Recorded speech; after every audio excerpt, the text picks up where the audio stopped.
আচ্ছা, আজকে নতুন রান্না একটা নতুন করে পুরনো রেসিপি রান্না করব। আপনি রান্না করবেন? প্রথমে আমার নাম প্রথমে বলেন। প্রথমে একটু তেল, সরিষার তেল, এরপর মাছ ম্যারিনেট করে ভাজতে শুরু করলাম। একটু দূরে থেকে ফেকে ফেকে দিচ্ছি, কারণ দূরে কারণ হাত ছিটে যাচ্ছে, এই জন্য হাতের সেফটির জন্য। বলেন। যাই হোক, আপনারা কিন্তু টং ইউজ করবেন, তাহলে আপনার হাতে তেল ছিঁড়ে যাবে না, জ্বলে যাবে না। তো এই তো ভাজা শুরু করলাম।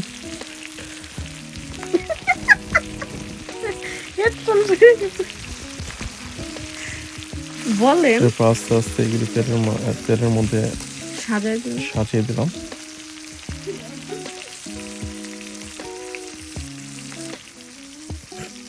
বলেন, আপনি কি জিবলাতে পানি? ভাজা হচ্ছে, ঘ্রাণটা আসছে, ইলিশ মাছ ভাজাটা ভালোই হচ্ছে, দেখতে ডেলিশিয়াস লাগতেছে। ইলিশ মাছ কিন্তু আপনার ভাষা বলেন না কেন?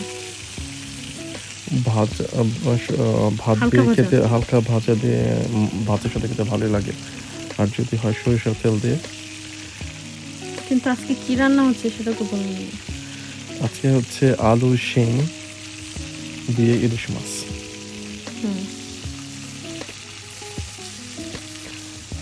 তো আমরা ভাজা শেষ হলে আমরা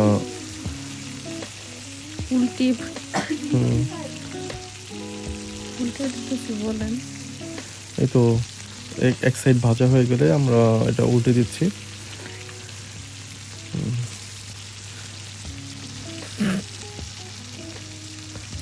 কথা বলেন, এটা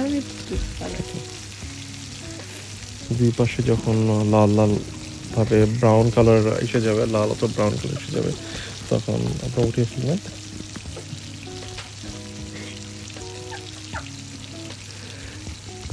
কিছু নাই, কিছু আছে। আচ্ছা, পেঁয়াজ, আলু আর শিম কাটা, তারপর 4টা কাঁচামরিচ। বলেন। এই তো মাছ ভাজা হয়ে গেছে, আমরা উঠিয়ে নিলাম মাছগুলি।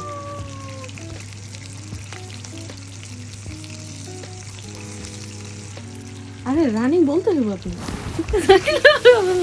কিছু বলেন, যা খুশি তা বলেন। এই তো যা মনে হইতেছে তাই বলেন। মাছগুলি ভাজা হয়ে গেছে, ভালোই ভাজা হয়ে গেছে, ক্রিস্পি হয়ে গেছে।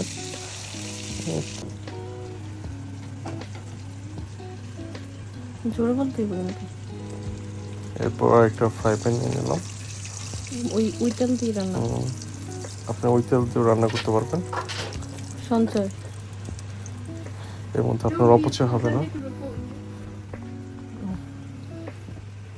শাশুড়ি। এই তো 4টা পেঁয়াজ কেটে কুচি কুচি করে দিয়ে দিলাম তেলের মধ্যে। এরপর আমরা রান্না করব। তেলের মধ্যে পেঁয়াজ যখন ভাজা হয়ে যাবে,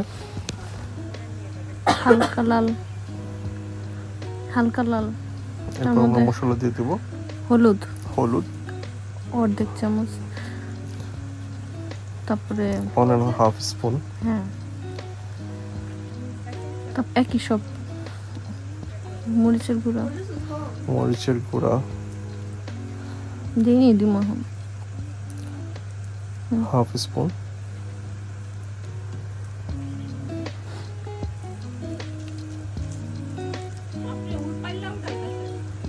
বলেন যে আপনি রান্না করার সময় অনেক কথা বলেন।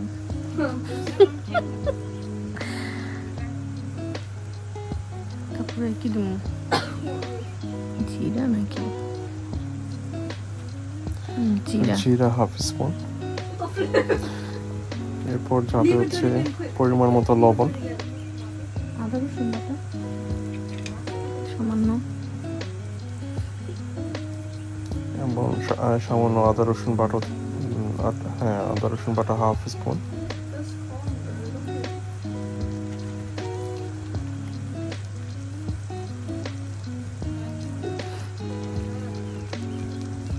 হাফ স্পুনের মধ্যে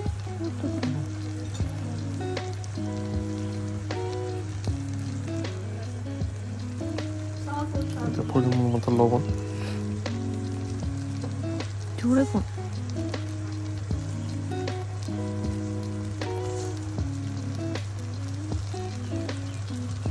আপনি মানে মিউজিক শুনতেছেন না?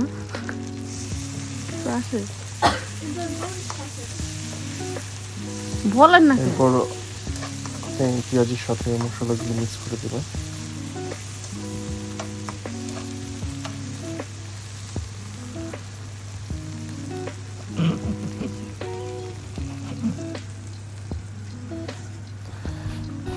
আগে কেটে রাখা হয়েছিল শিম আর পটেটোস, আলু।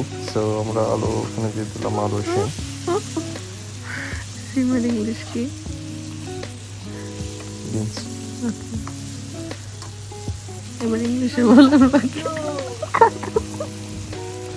সো না না বাংলায় বলেন, ঠিক আছে। so we are ready to close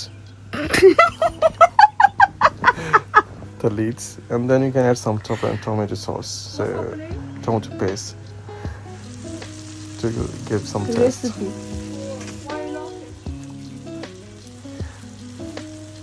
এরকম টিভি পাওয়া যায়, টমেটো পরে টমেটো পেস্ট যেটাকে বলা হয়, অনেক সস্তায় পাবেন। এটা হচ্ছে 99p লিটারে পাওয়া যায়।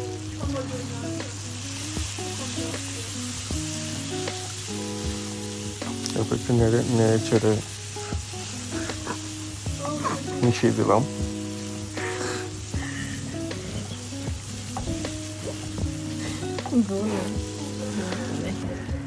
হাসি কিছু নাই, এটা রান্নাঘর হচ্ছে নর্মালি পাতিল ভরে রান্না হয় আজকে। আমি ছিলাম ক্যামেরাম্যান, আমার বউই রান্না করতেছিল। সো একটু নাড়াচাড়া বেশি হ্যাঁ, হয়েছে। নাড়াচাড়া বেশি হয়েছে আর কি। এই তো পানি, একটু হালকা পানি দিয়ে মিশিয়ে দেওয়ার পরে কালারটা সুন্দরই আসতেছে। সো এখন ঢেকে বয়েল করা হবে। ভিডিওটা অনেক লং হয়ে গেছে, কারণ ভিডিওটা কোনো কাটা হয় না। হ্যাঁ, তো যখন বয়েল হবে তখন বয়েল হওয়ার সাথে সাথে কিছু কাঁচামরিচ দিয়ে দিলাম।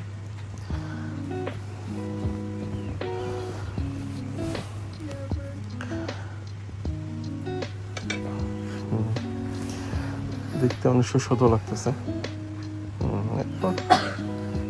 ইলিশ মাছ এরপর আমাদের জাতীয় মাছ, আমাদের জাতীয় ইলিশ মাছ ভেজে রেখে দিয়েছি। উপরে ভাজা যেগুলো ভেজে রেখেছিল, বেজে রাখা হয়েছিল, সেগুলি আবার উপরে দিয়ে দিলাম। এরপর কি দেখতে অনেক সুন্দর লাগতেছে। ডুবে দেওয়া বুড়িগঙ্গা নদীতে ডুব দিয়ে